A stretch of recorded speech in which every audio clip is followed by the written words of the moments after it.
इचलकरंजी महानगरपालिका 2026 उमेदवार कट्टा चर्चा तर होणारच.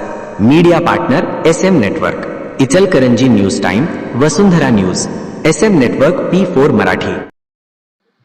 नमस्कार मंडळी, प्रभाग क्रमांक 7 चे उमेदवार असलेले विनोद बसलिंग कांबळे हे आपल्यासमोर जोडले गेलेले आहेत.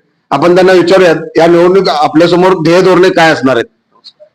नमस्कार, मी प्रभाग क्रमांक 7 मधून उमेदवारी इच्छुक आहे. भाजप. मी सर्वसाधारण कार्यकर्ता, भारतीय जनता पार्टीचा निष्ठावंत कार्यकर्ता म्हणून या आता माझ्या 7 मध्ये मी भरपूर काम केलेले आहेत आणि त्यातनं मला इथनं उमेदवारी मिळावी ही माझं नसून माझ्या सर्वसामान्य जनतेतून मागणी आहे. तुम्ही महापालिकेत मध्ये गेला पाहिजे या उद्देशाने मी प्रयत्न चालू ठेवलेला आहे आणि माझे वरिष्ठ जे नेते मंडळी आहेत, विनोद तू पण तुझ्या परीने प्रयत्न कर आणि आम्ही पण आपलं तुम्हाला हातभार लावायची ताकद देतो. आपण सध्या भाजपच्या कोणत्या पदावर कार्यरत आहात? मी भारतीय जनता पार्टीमध्ये जेव्हापासून कार्य करायला लागलो की एक पेज प्रमुख म्हणून जे आमच्या असते तेव्हापासून ते बूथ प्रमुख, आता मी शक्ती केंद्र प्रमुख आहे. जवळपास माझ्याकडं 5 ते 7 बूथ माझ्याकडे आता सध्या आहेत आणि मी आता या भाजप कार्याचा निष्ठावंत कार्यकर्ता आहे. आणि मला आता हे आहे की बाबा की यातनं काहीतरी मला केलं पाहिजे. माझ्या भागाची समस्या आहे की मला आता ती मार्गी लावली पाहिजे. तर जनतेतून असं वाटतंय की बाबा तुम्हाला काहीतरी अधिकार पाहिजे की बाबा हे काम माझं पूर्ण व्हायला पाहिजे. त्यासाठी मी नगरपालिकेत जाण्याची तयारी चालू आहे. आपल्या प्रभागामध्ये अशा कोणत्या मूलभूत ज्या सुविधा अभाव आहेत त्या तुम्ही सुविधांचा अभाव कशा पद्धतीने सोडवणार?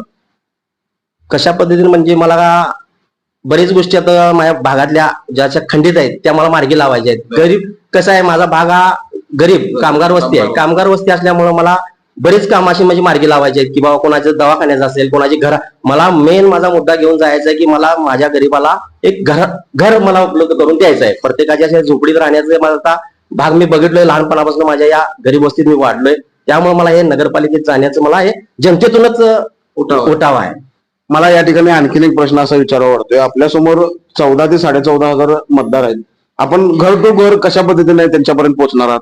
आता मी घर टू घर माझा आहेच. हे उठलं की माझं काम ते घर टू घर प्रचार आहेच. मी बाकीचे उज्ज्वल गॅस योजना म्हणा, सुरक्षा अन्नधान्य योजना म्हणा, हे बाकीचे बरेच मी योजना माझ्या म्हणजे घर टू घर पोहोचलेत. आमदार सुरेश साळवणकरच्या माध्यमातून मी बरेच कामं केलेले आहेत. मुख्यमंत्री साई योजना, दवाखान्याची योजना असू दे, कुठलीही योजना असू दे, आणि माझी कार्यकर्ता म्हणा की माझे मित्रमंडळी म्हणा हे सातत्याने की माझ्या पाठीशी राहत असते. आपण भविष्यामध्ये नगरसेवक झालात तर आपली 3 प्रामुख्याने प्रभागातील मुद्दे असे कोणते असतील की ते तुम्ही सोडवणार? पहिला प्रश्न माझ्या भागात जरा पाण्याचा मोठा हा प्रश्न आहे. ते पाण्याचा एक प्रश्न मी मार्गी लावेन. आणि दुसरं म्हणजे घरकुल योजना ही मी 100% आणि हळवणकर साहेबांच्या माध्यमातून पण आम्ही मार्गी लावलो आणि आता राहुल साहेब आवाडे आहेत त्यांच्या माध्यमातून मी पाठपुरावा करून मला माझा विश्वास आहे की माझे हे आमदार म्हणजे आता कसं आहे, नेते आहेत की पाठीशी माझ्या 100% राहतील. तुमच्या प्रभागामध्ये बलाढ्य उमेदवार धनशक्ती विरुद्ध जनशक्तीचा असं तुम्हाला तिथं प्रभाव दिसेल काय?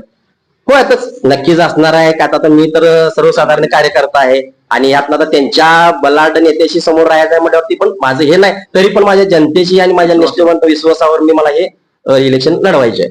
मला एक सांगा, केंद्रामध्ये भाजपची सत्ता आहे, राज्यामध्ये भाजपची सत्ता आहे.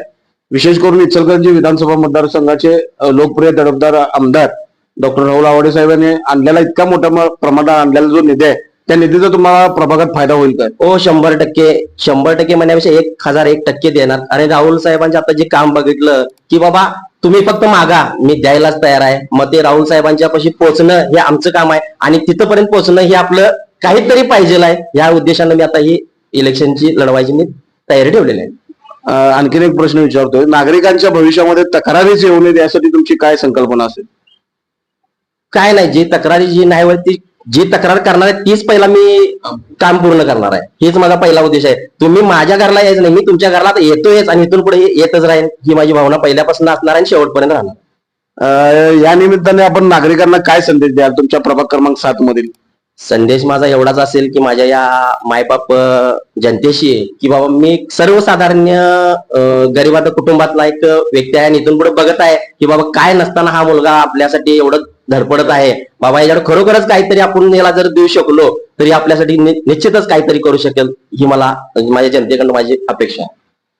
आपण या ठिकाणी बघितलं असाल भाजपचे पेज प्रमुख ते भाजपच्या चळवळीचा कार्यकर्ता म्हणून ज्यांच्याकडे पाहिलं जातं असं ते कांबळे साहेब आपल्याशी जोडले होते. पक्षाशी एकनिष्ठ असलेल्या या एक सामान्य कुटुंबातील व्यक्तीला भाजप पक्ष निश्चितपणे येणाऱ्या काळामध्ये त्यांना संधी देईल अशी अपेक्षा या उमेदवारांच्या वतीने व्यक्त करण्यात आलेली आहे.